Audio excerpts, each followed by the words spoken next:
နိဗ္ဗာန်ပြည်သူများအားလုံးမင်္ဂလာပါခင်ဗျာဆွေးနွေးလေးလာမျက်မှောက်ရေးရာအစီအစဉ်41မှာပြန်လည်ကြိုဆိုပါရစေကျွန်တော်တို့ရဲ့ဆွေးနွေးလေးလာမျက်မှောက်ရေးရာအစီအစဉ်ကတော့အပိုင်း41အထိကိုခီးဆက်ခဲ့ပါပြီအပိုင်း41မှာကမ္ဘာတဝန်းမှာဖြစ်ပေါ်နေတဲ့အခြေအနေများအရအခြေအနေတရဟာတည်ငြိမ်မှု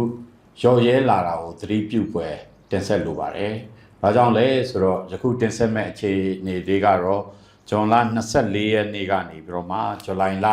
3ရက်နေ့ထိကာလတာအတွင်းကမ္ဘာတော်ဝန်မှာဖြစ်ပေါ်ခဲ့တဲ့အခြေအနေရရနဲ့သတင်းများကိုကောက်နှုတ်တင်ဆက်ပေးသွားမှာပဲဖြစ်ပါတယ်။အခြေအနေရရဲ့ထူးခြားချက်ကတော့ကမ္ဘာပေါ်မှာတည်ငြိမ်မှုပြတ်ပြားခြင်းဟာသိသိသာသာပေါ်ပေါက်နေခြင်းဆိုတာသတိပြုကြရမှာဖြစ်ပါလေ။ဘာကြောင့်လဲဆိုတော့ကမ္ဘာတော်ဝန်မှာရှိတဲ့လက်ရှိအီရန်အမေရိကန်ဖြစ်စဉ်အခြေအနေတွေဟာလွန်ခဲ့တဲ့10ရက်တာကာလအတွင်းမှာ initial D interim D ဆိုတဲ့ကနဦးနဲ့ရေသဘောတူညီချက်တွေကိုကျွန်တော်တို့ဆက်လက်အကောင့်ထဲပေါ်တဲ့နေရာမှာအဆင်မပြေဘဲနဲ့တိုက်ခိုက်မှုတွေပြန်လည်စတင်လာခဲ့တာဖြစ်ပါတယ်။အဲဒီအတွက်ကမ္ဘာသူကမ္ဘာသားများအတွက်ကျွန်တော်တို့သတိပြုပွဲအခြေအနေတရက်ဖြစ်ကြောင်းတင်ဆက်လိုပါတယ်။အမေရိကန်ပြည်ထောင်စုနဲ့အီရန်အကြားမှာဖြစ်ပေါ်ခဲ့တဲ့ပြဿနာရပ်တွေကိုအီရန်နိုင်ငံကလည်းဘာသာရေးအသွင်ဆောင်တဲ့စစ်ပွဲတရက်အဖြစ်ဖော်ဆောင်လာခဲ့သလိုရက်60ကာလအတွင်းမှာအချိန်ယူပြီးတော့မှအီရန်နိုင်ငံကစစ်ရေးပြင်ဆင်မှုတွေဆောင်ရွက်လာတာဖြစ်ပါတယ်။အီရန်နိုင်ငံကိုနောက်ွယ်ကနေအကူအညီပေးနေတဲ့အခုကတော့ကျွန်တော်ပွင့်ပွင့်လင်းလင်းနဲ့အများသိတောင်ရှင်းလင်းတင်ဆက်သွားမှာဖြစ်ပါတယ်။ရုရှားနိုင်ငံနဲ့တရုတ်နိုင်ငံတို့ကလည်းကျွန်တော်တို့ဆက်လက်နက်ပစ္စည်းနဲ့နည်းပညာများထောက်ပံ့နေတာတွေတဖြည်းဖြည်းနဲ့ပေါ်လွင်ထင်ရှားလာပါတယ်။အလားတူပဲအမေရိကန်ပြည်ထောင်စုကလည်းဆွေးနွေးညှိနှိုင်းရမယ့်အချက်လက်တွေကိုကျွန်တော်တို့တဆင့်ပြီးတဆင့်ဆွေးနွေးညှိနှိုင်းခြင်းမပြုလုပ်နိုင်တဲ့အခြေအနေမှာစစ်ရေးရပြန်လည်တိုက်ခိုက်လာခဲ့ပါတယ်။ပြန်လည်တိုက်ခိုက်လာတဲ့နေရာမှာအမေရိကန်ပြည်ထောင်စုနဲ့အဆင်ပြေတဲ့ပင်လယ်ကွေ့ဒေသမှာရှိတဲ့အာရပ်နိုင်ငံများကိုအီရန်နိုင်ငံကတိုက်ခိုက်ခြင်းတွေလည်းဆောင်ရွက်လာတာရှိပါတယ်။အစ္စရေးနိုင်ငံကလည်းမိမိတနိုင်ငံနဲ့ရပ်တည်ပြီးအီရန်နိုင်ငံကိုတိုက်ခိုက်လာနိုင်ဝယ်ရှိတဲ့လုပ်ငန်းရပ်တွေပြင်ဆင်ဆောင်ရွက်လာတာဖြစ်ပါတယ်။အဲ့တော့အီရန်နိုင်ငံဟာအော်မော့ဇီလက်ကြားကိုအခြေပြုပြီးတော့မှကမ္ဘာသူကမ္ဘာသားတွေနဲ့ဆက်နွယ်ပတ်သက်တဲ့ရေနံကိုအကြောင်းပြုပြီးတော့မှနိုင်ငံရေးဘာသာရေးစစ်ရေးရသုံးချလာတာအလေးတွေတွေ့ရှိရတာဖြစ်ပါတယ်။ဒါကတော့အခုကျွန်တော်တို့10ရက်တာကာလအတွင်းမှာထင်ရှားတဲ့အကြောင်းဆက်လေးများပဲဖြစ်ပါတယ်။ဟုတ်ကဲ့ပါဆရာယနေ့စီစဉ်လေးမှာဆိုရင်ကမ္ဘာပေါ်မှာအခုအခြားသောထင်ရှားတဲ့ဖြစ်စဉ်လေးတွေရောရှိပါသလားဆရာဒါလေးတွေလည်းကောက်ထုတ်ပြီးတော့တင်ပြပေးပါအောင်ရှင်ရှိပါတယ်ကျွန်တော်တို့ဇွန်လ24ရက်နေ့ကနေဇူလိုင်လ3ရက်နေ့ထိဖြစ်စဉ်ဖြစ်ရတွေရှိပါတယ်အဲ့ဒါကတော့ကျွန်တော်တို့အမေရိကန်ပြည်ထောင်စုအထက်လွှတ်တော်အောက်လွှတ်တော်မှာအမေရိကန်ပြည်ထောင်စုနဲ့အီရန်စစ်မဲ့ဖြစ်ပွားနေတာအီရန်နိုင်ငံကိုတိုက်ခိုက်နေတဲ့ကိစ္စရပ်တွေနဲ့ဆက်လျင်းပြီးတော့အထက်လွှတ်တော်အောက်လွှတ်တော်ကကျွန်တော်တို့သမ္မတထရန့်ကိုခွင့်မပြုဘဲနဲ့ကျွန်တော်တို့စစ်တိုက်တာကိုစိုင်းကျင်ကန့်ကွက်တဲ့အဆိုတစ်ခုပေါ်ပေါက်ခဲ့တာဖြစ်တဲ့အတွက်အချို့သော Republican Party ကအမတ်များကိုပင်သမ္မတထရန့်ကအတင်းထန်ပြောဆိုဝေဖန်လာတာလေးတွေရှိပါတယ်။ဒါကတော့လက်ရှိအမေရိကန်ပြည်ထောင်စုရဲ့လက်ရှိအခြေအနေလေးတွေပဲဖြစ်ပါတယ်။တစ်ဆက်တည်းမှာပဲဘာတစ်ခုကလည်းပြည်တွင်းအမေရိကန်ပြည်တွင်းမှာအခြေအနေလေးပေါ်ပေါက်လာသလိုဘာတစ်ခုကလည်းထူးခြားစွာထပ်ပေါ်ပေါက်လာပြန်လဲဆိုတော့အီရတ်နိုင်ငံမှာရှိတဲ့အမေရိကန်တန်ယုံကိုအီရန်နိုင်ငံကတိုက်ခိုက်တဲ့ဖြစ်စဉ်ထပ်ဖြစ်လာပြန်ပါတယ်ထပ်ဖြစ်လာတော့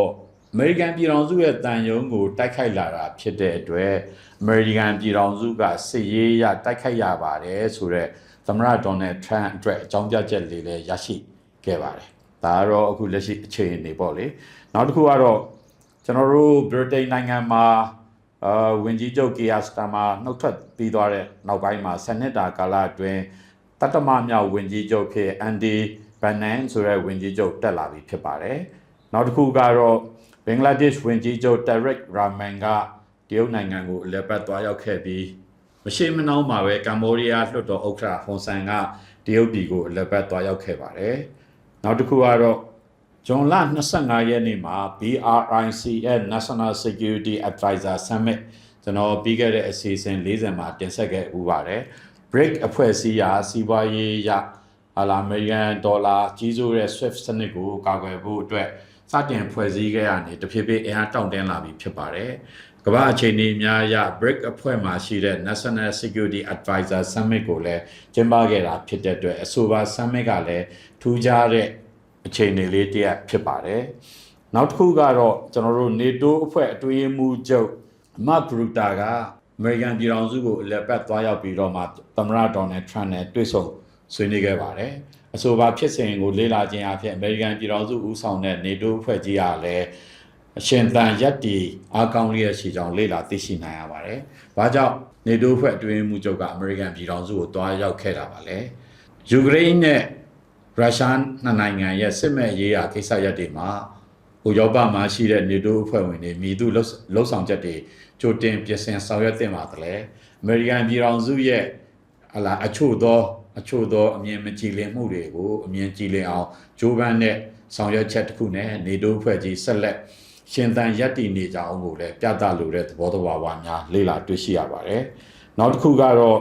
ကျွန်တော်တို့တရုတ်နိုင်ငံရဲ့ Global South ဆိုတဲ့အစီအစဉ်တရားရှိပါတယ်။တောင်ပိုင်းမှာရှိတဲ့ကမ္ဘာနိုင်ငံတွေနဲ့ပူးပေါင်းဆောင်ရွက်ဖို့အတွက်ဆောင်ရွက်နေတာလေးတွေရှိပါတယ်။တောင်အမေရိကနိုင်ငံတွေကမ္ဘာတောင်ဘက်မှာရှိတဲ့ဒေသတွေနဲ့ပူးပေါင်းဆောင်ရွက်မှုတွေတိုးမြင့်လာပြီးတော့မှကမ္ဘာအစီအစဉ်တစ်ခုမှာ Global South ဆိုတဲ့နေရာမှာဥဆောင်ပါဝင်ပြီးတော့မှတရုတ်နိုင်ငံရဲ့အခမ်းကဏ္ဍကိုမြင့်တင်ဖို့အတွက်စီစဉ်ဆောင်ရွက်နေရတာလေးရှိပါတယ်။နောက်တစ်ခုကတရုတ်နိုင်ငံဒါလီယန်မြို့မှာကျွန်တော်တို့ Summer Davos World Economic Forum ကို3ရက်တာကျင်းပခဲ့ပါတယ်။ကျင်းပတဲ့နေရာမှာ Davos Summer ကျွန်တော်တို့ summit ဆိုတာကတော့စီးပွားရေးနဲ့ပတ်သက်ပြီးကမ္ဘာစီးပွားရေးမှာလက်ရှိအခြေအနေအရဖြစ်ပေါ်နေတဲ့မသေးချာမရေရာမှုတွေနိုင်ငံရေးလုံခြုံရေးအရအလှုပ်ခတ်တွေကိုမြေတို့ရင်ဆိုင်ကြော်လွှားမလဲဆိုတဲ့ဟာကိုတွေ့ဆုံဆွေးနွေးခဲ့တာဖြစ်တဲ့အတွက်ကမ္ဘာပေါ်မှာရှိတဲ့စီးပွားရေးလုပ်ငန်းရှင်အတော်များများကအဆိုပါကျွန်တော်တို့ဆွေးနွေးပွဲကိုလည်းစိတ်ပါဝင်စားစွာလေ့လာခဲ့ကြပါတယ်။နောက်တစ်ခုကတော့အခုလက်ရှိတောင်တရုတ်ပင်လယ်အတွင်းမှာဂျပန်နိုင်ငံရဲ့ရေပိုင်နဲ့အတွင်းထဲကိုတရုတ်ရေတပ်ရေရင်တွေဝင်ရောက်ခဲ့တဲ့ဖြစ်စဉ်လေးတွေဖြစ်ခဲ့တယ်။ဂျပန်နိုင်ငံရဲ့ Coast Guard စစ်ရေရင်တွေဟာအခြားသောဒေသတွေကိုကျူးကျော်ဝင်ရောက်လာတာလေးတွေဖြစ်တဲ့အတွက်ကျွန်တော်တို့ဂျပန်တို့ဖိလစ်ပိုင်နိုင်ငံတို့ကအလေးထားစောင့်ကြည့်ပြီးတော့မှလေ့လာခဲ့ရတဲ့ဖြစ်စဉ်လေးတွေပေါ်ပေါက်ခဲ့ပါတယ်။နောက်တစ်ခုကတော့ကျွန်တော်တို့ဇွန်လ29ရက်နေ့မှာအမေရိကန်ပြည်ထောင်စုနဲ့အီရန်တို့နိုင်ငံပြန်လည်တိုက်ခိုက်မှုတွေစတင်ခဲ့ပြီးတော့မှဟော်မုတ်ရေလက်ကြားအတွင်းမှာရှိတဲ့ရေရင်တွေအဝင်ထွက်တွေအတွက်ကိုအခက်အခဲတွေပြန်လည်ပေါ်ပေါက်လာပြီးဖြစ်ပါတယ်။နောက်တစ်ခုကတော့ကျွန်တော်တို့ဇူလိုင်လ1ရက်နေ့မှာ